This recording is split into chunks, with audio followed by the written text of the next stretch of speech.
জাপানৰ পৰা ৩টা কোম্পানীয়ে জাপান চৰকাৰৰ পৰা বিধিবদ্ধ অনুমতি লৈ অসমৰ যুৱক যুৱতীসকলক জাপানিজ ল্যাঙ্গুৱেজত শিক্ষিত কৰিব খুজিছে। ৩০০০ অসমৰ ল'ৰাক জাপানত চাকৰি কৰিবৰ কাৰণে জাপানিজ ল্যাঙ্গুৱেজ ট্ৰেইনিং দিব খুজিছো। প্ৰত্যেকজন ট্ৰেইনিং লোৱা ল'ৰা ছোৱালীক ৰাজ্য চৰকাৰে ১.৫ লাখ টকাৰ স্কলাৰশ্বিপ দিব।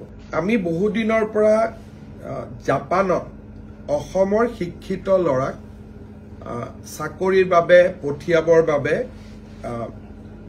এডভান্টেজ অসমৰ সময়ত কৰা চুক্তিৰ বিষয়ে আলোচনা কৰিছিলো।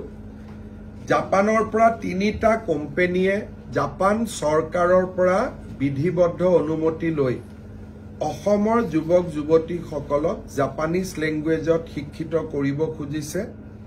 জাপানৰ এই কোম্পানী ৩টাৰ নাম হ'ল এছিয়ান ওৱান কোম্পানী লিমিটেড, জেচিক্স ভেঞ্চাৰ লিমিটেড আৰু মাইকো কেৰিয়াৰ পাৰ্টনাৰ্ছ লিমিটেড।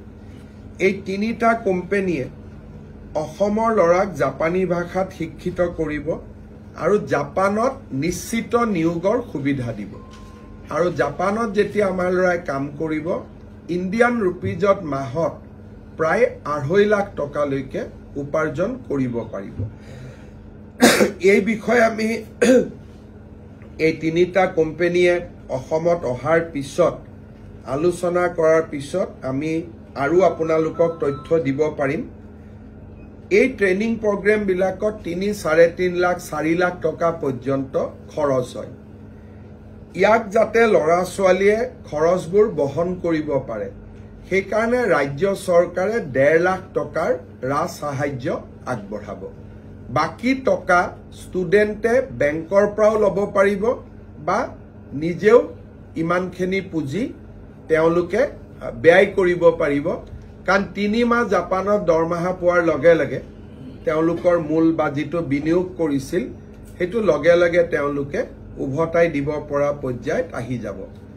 আমি প্ৰথম পৰ্যায়ত ৩০০০ অসমৰ ল'ৰাক জাপানত চাকৰি কৰিবৰ কাৰণে জাপানিজ ল্যাঙ্গুৱেজ ট্ৰেইনিং দিব খুজিছো। আৰু বহুত সময়ত কোনোবা ল'ৰা ছোৱালী যদি জাপানতো যাব নোখোজে, জাপানৰ ইমান কোম্পানী এটা ইণ্ডিয়াত আহিছে তেওঁলোকে ইণ্ডিয়াতো কাম কৰিব পাৰিব।